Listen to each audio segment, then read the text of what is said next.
Problem है हमारे पास, जैसे कि हमने पहले पढ़ा था कि बॉयज लॉ और चार्ल्स लॉ। तो बॉयज लॉ ये होता है P1 V1 और P2 V2, और ये हमारे पास क्या है, चार्ल्स लॉ है। तो इन दोनों की इक्वेशन से मदद से हम आई प्रॉब्लम सॉल्व करना है। तो प्रॉब्लम क्या है हमारे पास, a gas occupies a volume. तो हमें एक वॉल्यूम दिया हुआ है जिसमें 40 डेसीमीटर क्यूब। तो डेसीमीटर क्यूब क्या है, इसका वॉल्यूम है। मैंने बताया था कि कोई चीज़ अगर डेसीमीटर क्यूब में हो, मिलीमीटर में हो, मिलीलीटर में हो या लीटर्स में हो, सेंटीमीटर क्यूब में हो, तो वो हमारी क्या कहलाती है, वॉल्यूम। अगर कोई चीज़ एटीएम में हो, टॉर में हो या मिलीमीटर हो, ये क्या कहलाता है, प्रेशर। और 0 सेंटीग्रेड और केल्विन में ये क्या है, टेम्परेचर। तो हमारे पास ये क्या है, वॉल्यूम है। तो हमें ये वॉल्यूम दिया हुआ, ये क्या है, पहला वॉल्यूम। तो V1 हमारे पास क्या हो गया, 40 डेसीमीटर क्यूब। और स्टैंडर्ड टेम्परेचर है 0 सेंटीग्रेड। तो 0 सेंटीग्रेड टेम्परेचर है, तो टेम्परेचर हमने केल्विन में चेंज कर लिया है, 273 से प्लस कर लिया। तो नेक्स्ट हमारे पास है टेम्परेचर, उसके बाद प्रेशर। प्रेशर हमारा 1 atm है, और जो कि बाद चेंज होने के बाद, बढ़ने के बाद, इंक्रीज होने के बाद 3 atm हो जाता है।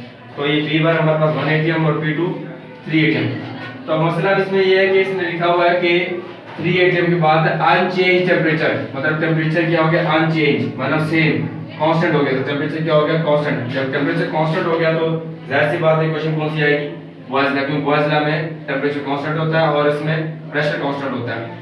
तो अब हमारे पास ये है, according to boys law, boys law हमारे पास है क्या, P1 V1 बराबर है P2 V2। तो P1 की वैल्यू जो हमारे पास है वो कितनी है, 1 atm, वो हमने इधर पुट करनी है। और V1 की वॉल्यूम हमारे पास क्या है, 40 सेंटीग्रेड। और P2 हमारे पास कितना है, 3 atm। और V2 हमने न्यू वॉल्यूम निकालना है, न्यू वॉल्यूम निकालना मतलब V2 निकालना है हमने। तो हमारे पास क्या होगा, इससे मल्टीप्लाई करेंगे 40 हो जाएगा, और इस तरह ये 3 जो यहाँ पर मल्टीप्लाई हो रहा है जाके इसी क्वेश्चन के इस तरफ आने के बाद डिवाइड हो जाएगा। तो हमारे पास ये V2 आ जाएगा किसमें, डेसीमीटर क्यूब में, क्योंकि हमारे पास पहला जो वॉल्यूम था वो भी डेसीमीटर क्यूब में था।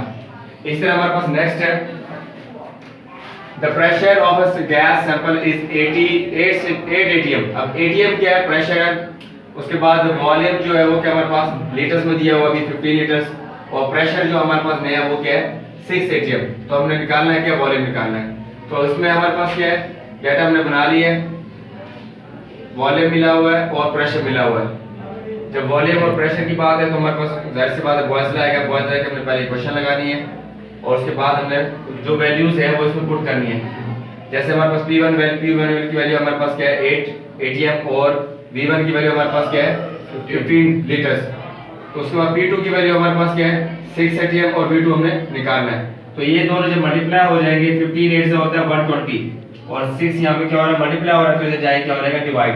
तो हमारे पास क्या आ गया, 20 इसका आंसर आ गया। तो 20 हमारे पास क्या, लीटर्स, क्योंकि हमारे पास जो यूनिट यहाँ पे है, वॉल्यूम का पहला यूनिट हमारे पास किसमें था, लीटर्स में, दूसरा यूनिट भी किसमें होगा, लीटर्स में ही होगा। तो ये हमारे पास आज इसके चैप्टर 5 के प्रॉब्लम ये एंड हो गया।